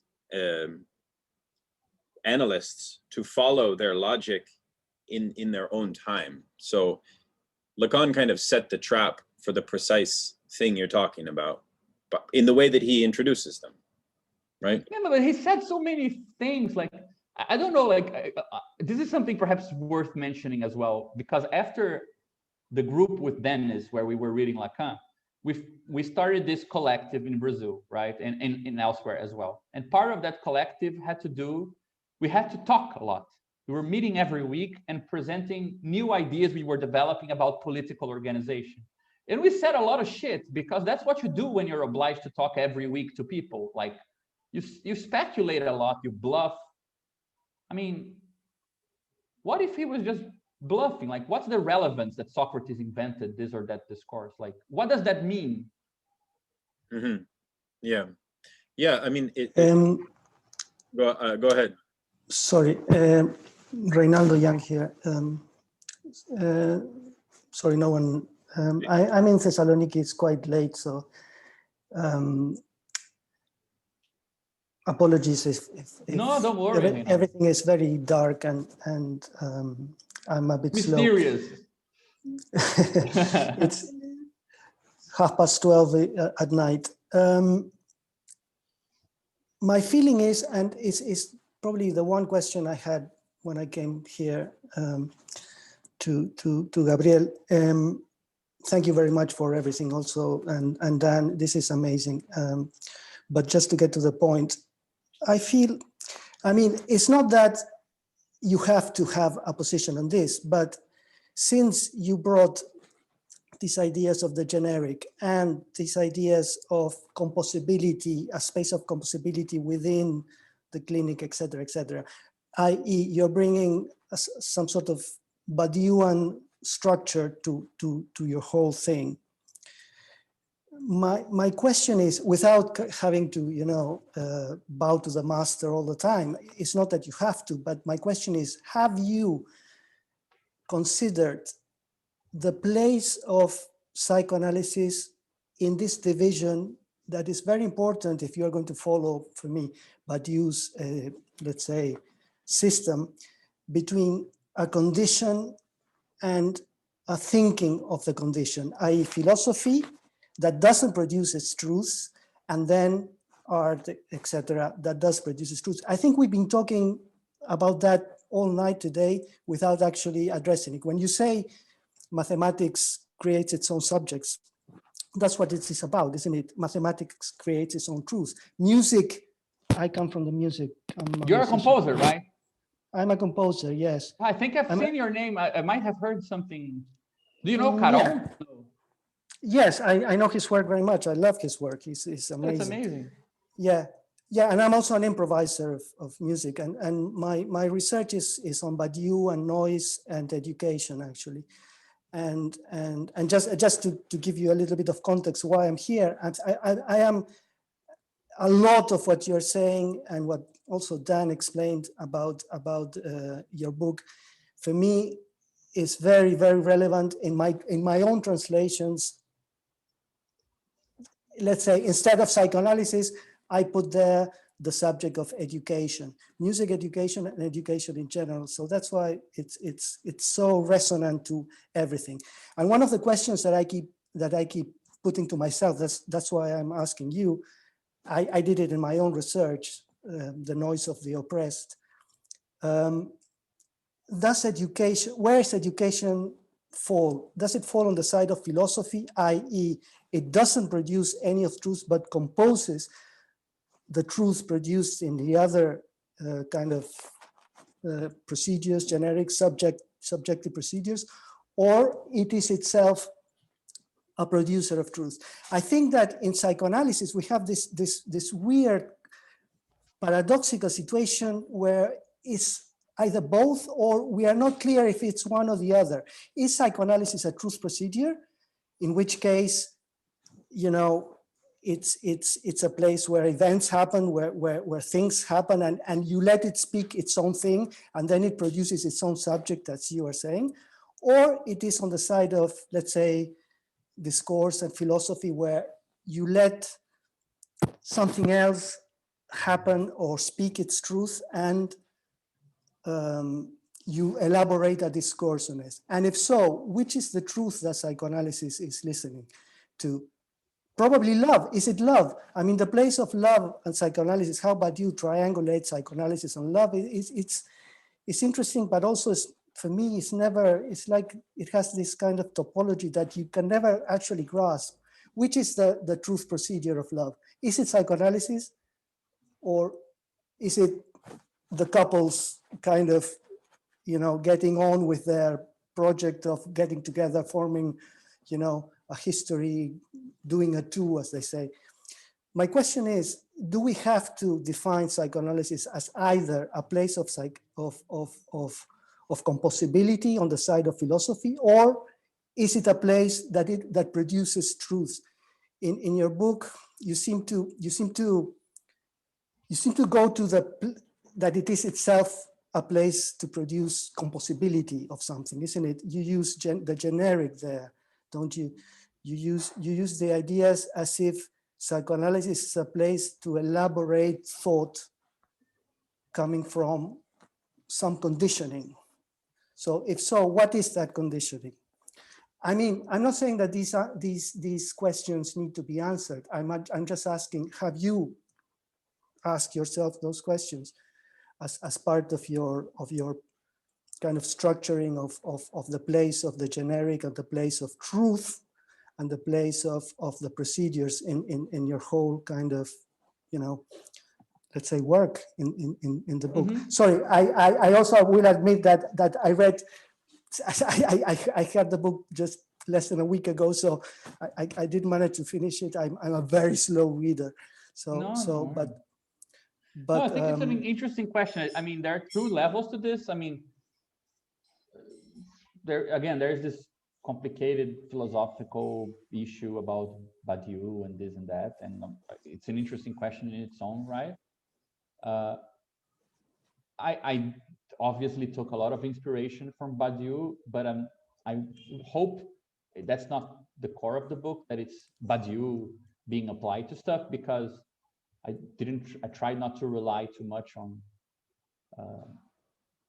this. That's what I say. That's what I say. I'm not saying that you should have. I'm saying how. That's yeah, exactly yes, but I did think a lot about this, and my personal position, but I think it's up for discussion. I'm not really convinced by it, but it's the best version of it that I have this far. I think the most productive way of thinking about psychoanalysis today is that, yes, it produces new statements about the world. You can list them here, like a lot of them, right? Does this mean it is a generic procedure and that it's I think it's less than one. You don't need to. Yeah, it doesn't have to. Not everything has to be a generic procedure, of course. Yeah, exactly. I would say my personal position today is that psychoanalysis is more like a nice little small part, very interesting, sophisticated, but perhaps all as well a bit too sophisticated, of, you know, people's discourse on love. I don't think it does. I haven't seen it change anything other than love relations in the world. And I mean, if you're an analyst, I think you probably know what I'm talking about, but it's amazing how analysis change when people fall in love.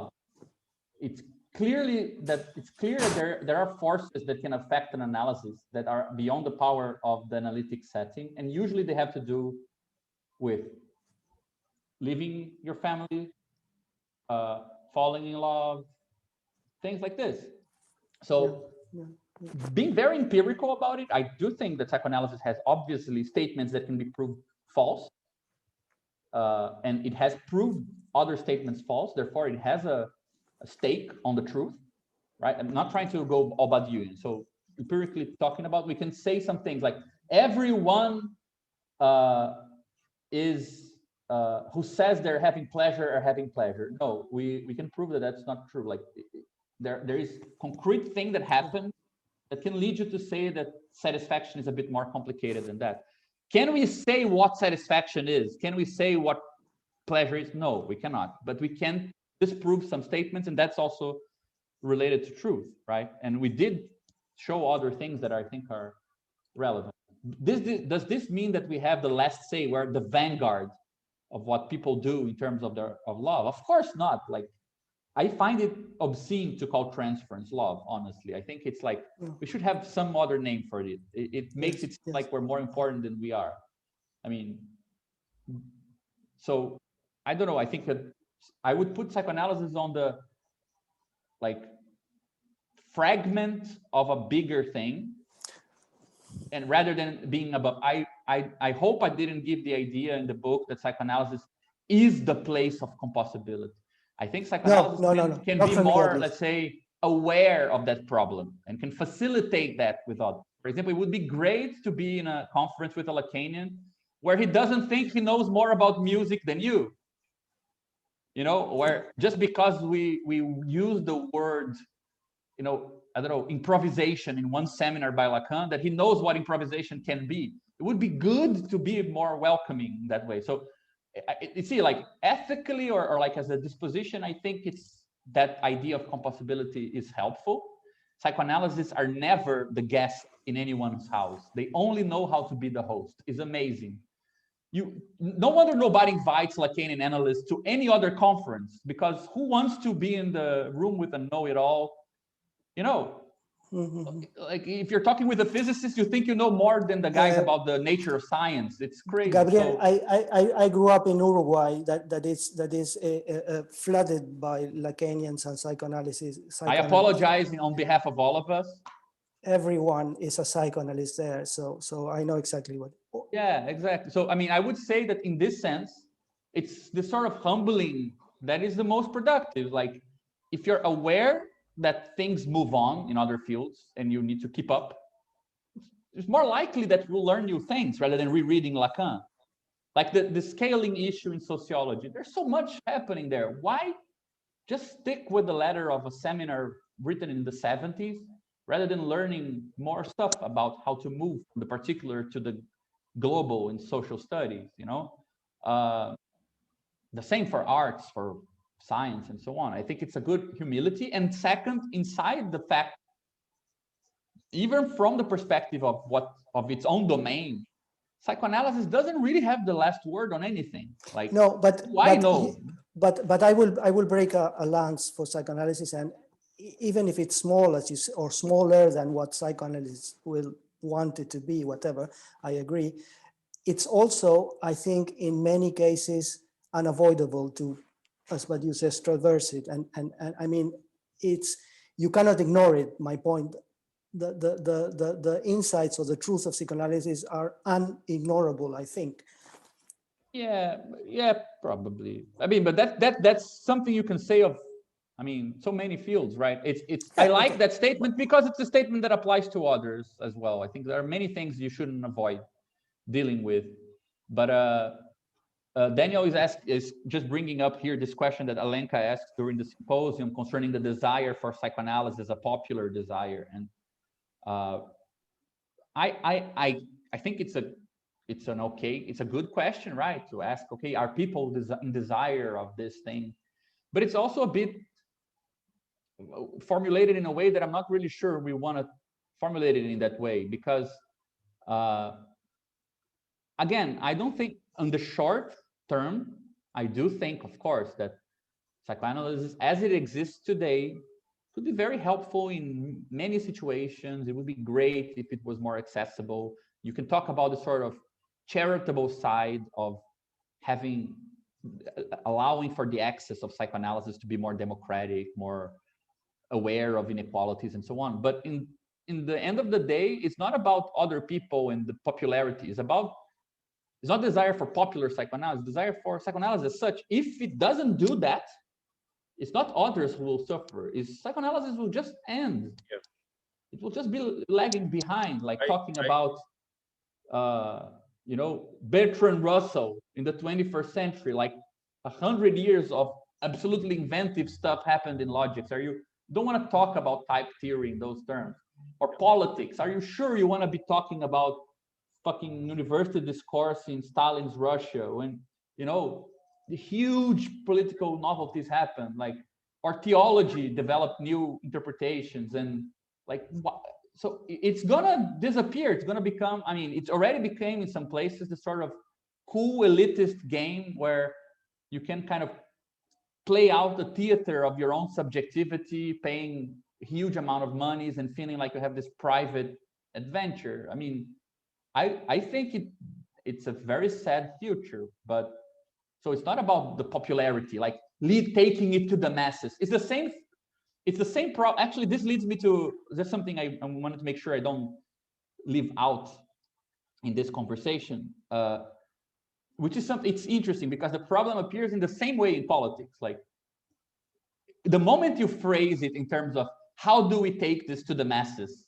you already know you're fucked, because if the masses are not if people are not inside your organization, you're probably already framing problems from a very small perspective, and people won't be interested in that anyway, right? So it's not the others who need your political group. It's your political group who needs the others. Like, even if the movement in practice looks very similar, it's totally different to approach it that way. And I think that's the thing that I think it's worth mentioning. We talked about it briefly during the conference there, but I think it's really, at least it excites me in the same measure that it frightens me, which is that one of the things that the group that Dennis and I were involved in when we were reading Lacan, I think facilitated in a sort of realization is that psychoanalysis faces, it can't really answer problems that appear in Marxist politics because it faces the same problems and it doesn't really know how to move beyond them. And it's amazing how when you look from that perspective, you see a bunch of similar issues, you know, like institutions that cannot kind of maintain themselves without turning into a very kind of conservative orthodox idea. Otherwise, they split into smaller and smaller groups. You know, you get the sort of big communist party versus small Trotskyist organizations. That sort of split appears inside psychoanalysis in a very similar way.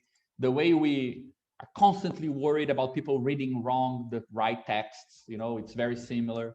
The way that we think the fact that we have some claim to universality means we know everything about other people's disciplines. So in the terms of the positive content of the fields, they're very different. But in terms of their problems, they're actually very similar. So that's a concrete, again, a concrete object, a reference that you can point to actually lead the way on how to bring those two things together into dialogue without the sort of theoretical, you know, spectacle that we might create with Lacan or Marxism. Like, we don't need to combine the theories. In practice, they are very similar in a tragic way, but a real way. So why not start there, you know? I guess one thing that I was thinking about with Alenko's question was something slightly different than that, which was in your proposal, which I very much like, obviously, of this way in which Anna Lassalle is inscribed in this belief of the unconscious as a kind of vector of their desire in analysis, let's say, through your theorization of the institution and so on. I guess the question then is, does that presuppose a certain prior desire for psychoanalysis as such? Like, in other words, very naively, like the Anna Lassalle has a desire for this project, but like in a naive sense, like, okay, in social conditions in which psychoanalysis is maybe not popular or not readily available and so on, does that have an effect on what you're trying to advocate? Yeah, I'm not sure I followed everything, but like, yeah, I mean, it's a funny thing. Like, if you have any experience with like trying to create an analytic setting in very strange kind of scenarios, like inside of political occupations or things like this, with people who have absolutely no common background, you know, cultural kind of rapport with this approach to, for example, I see a lot of patients who consider psychology and psychoanalysis, especially if they're males, if they recognize that it's valid, it means that they cannot deal with their own shit, therefore they are weak, and it's seen as a kind of lacking virility kind of thing, you know, very macho kind of people. And it's not a symptom. Their resistance is not symptomatic, or they know they are engaged with it in the mode of negating it. It's simply that it makes no sense in that world. It's not a sustainable hypothesis that talking to other people about things you don't even allow yourself to think is the way to go to deal with suffering, or to deal with the loss of your mother, to deal with the, you know, the fact your wife left you. And in those situations, I think you need to have a hypothesis about, you know, what is mysterious to people? Like, what is the sort of minimal gap, you know, between how they live their lives and how they interpret their lives? And what is through which door would they allow themselves to say, okay, I might not know exactly what is going on, or there might be something more to this. It might not be by presenting yourself as a doctor or a psychoanalyst, somebody who will heal the other, listen to the other's suffering. It might be something very different. You know, gossip is very, in Brazil at least, gossip has that power of, I'm interested in this kind of excessive thing about other people. They would never speak about themselves, but all this little dirt appears in that way. And you need to be able to concede, do something with that form, rather than have a specific diagnosis of what it means that things appear in that way. Or, religion. I would never be able to see most of my patients if I didn't have kind of working knowledge of the Bible, because it's the most common language in Brazil that I know of to speak of things which are not the present in here now, So but what is that? Like the fact that people want to address their lives in terms of this is not everything there is a weird kind of impetus towards saying things could be different, or right? What is that? So I think in that sense, that's very well distributed thought that appears in very, very weird ways. Many people find very different means to kind of question, okay, what does this mean? Like, what does it mean, the fact that I love this other person? Can I just reduce the fact that I'm loved, or that I love, to some private interest, or is there more to this, right? This appears in many, many ways. And so I think that that's very, very well distributed amongst people. And it's something you can usually count on. You can usually count that you can find a way to talk to people about things in love and desire, which are not just their immediate experience, but psychoanalysis is not necessarily such a good entry door to this in most cases. So there is something we could call, let's say, a popular desire for psychoanalysis, or whatever you want to call it. But again, it goes back to Reinaldo's question. I think that we can be more humble about it and just say that, we didn't invent people being interested about love and speaking about love and having weird ideas about what happens. That's much more, it predates psychoanalysis, and will be here much after we're gone. The issue is that you need to keep up with it, right? It's the last instance, not the desire for a classic analysis or so on. And then you need to kind of find the means to turn that into something workable, I guess. But I'm not sure if, in my opinion, that kind of goes to the point that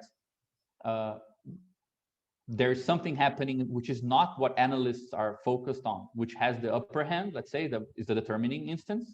So you could say it's the analysand in some way, right? Because it comes through the door of the clinic. It's not already there. But it's also not to romanticize the idea that analysands know everything, or we're abolishing the distinction. It's not really about that, I think. But I'm not sure if I answered your question, man. Like I've been a bit lost. It was good. No, then we have a question from Luis on Levinas, and it is time. So let's take, 3-4 minutes and then close. So if anyone has final questions, maybe throw it in the chat now, or raise your hand or whatever. Like any burning things that you'll regret, like not asking. I think it would be a good time.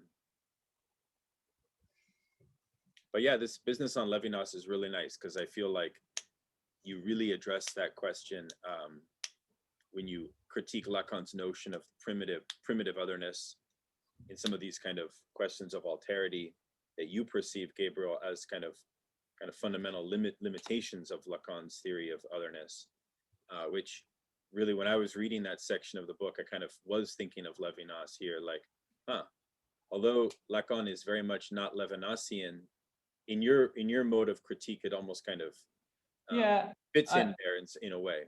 Yeah, I think it's not Lacan. It's like, well, the 20th century went through enough to conclude that, the figure of the other should have a difference, and the other with good things to focus on. I don't think it's Lacan. It's like everyone in those parts of the world, right? They pay their tribute to what they were doing there socially and so on, by saying We're not going to repeat it because we are aware of otherness and difference and so on. So I think it's a big, like the textual turn, everything's a text and everything concerns the other, or thinking everything in terms of otherness. I think it's a kind of common trend in post-war Europe. So I wouldn't put it like, I don't think it's a Lacan thing, but it kind of binds him with the same kind of general ethos of Levinas. And I think that in many places, not only psychoanalysis, this is becoming a problem as the best way to address, to read things. Like, for example, politically as well is very complicated because, well, classically we have this issue, right? Democracy concerns the respect for the other. Therefore, people who are other to this mode of otherness, they're an other who doesn't respect the other. They're not even considered a respectful third party, right? Because and we have this whole debate with tolerance and things like this. So otherness can put you into, as a primitive category where you distribute entities based on it. It can put you into kind of tricky corners. It's not always the best way to distinguish the social space in terms of, you know, people who are the same, people who are the other to that group. And sometimes you don't capture important information. And for me, it's very relevant that Marx's critique of political economy starts with a problem of infinity, not of otherness. Like, I think that structuralist readings of Marx and the commodity that is other, it's a differential system, don't really capture what's important. Not even about money. Money, there is an important aspect of money being having some stake on infinity and so on. So I think that we might be seeing more generally, again, not just with Lacan, the times have changed, we're dealing with new problems, and sometimes framing things in terms of the other makes it very complicated to navigate the issue, you know? So in psychoanalysis as well, I think that, and this leads me to something which I think it's important. I mean, I've seen some people criticizing the book, like, how can we leave off the text behind and linguistics? And it's not about that. Again, it's not about leaving we want a philosophy without otherness. It's not about that. But, you know, like, there was such a amazing work done in the 20th century to turn certain categories concerning meaning, signification, sameness, identity into categories you can construct. You can start from somewhere else and arrive at them. You don't want to dismiss them. You just want to have a more expressive framework where you don't need to take them as your initial terms. It's the same thing with otherness. It's not about removing the concept, diminishing the concept, or diminishing the idea of discursivity or anything. But, well, if it is possible to construct these concepts out of more general ones, why not? You will still have the same properties. They will still apply where they used to apply, but you now have other things as well. You have more stuff, right? So that's what I try to call like regionalization. Like, you give it a certain region of effectivity if you can embed it into a larger framework, right? And I do feel like we're kind of in a need of a larger framework where more stuff can take place, right? It's not about small discussions with the concept of the other is good or bad. Of course it's useful. Look at what Lacan did. But, you know, sometimes to move on, you embed the system into a larger system. You find out the hidden variables that made that system apply where it did. And you can now talk about other things you couldn't before. So ultimately, I would say that considering the artificial conditions of the clinic, considering how you need to enclose a space, you need to work to make speech freed from signification, actually makes psychoanalysis even more general.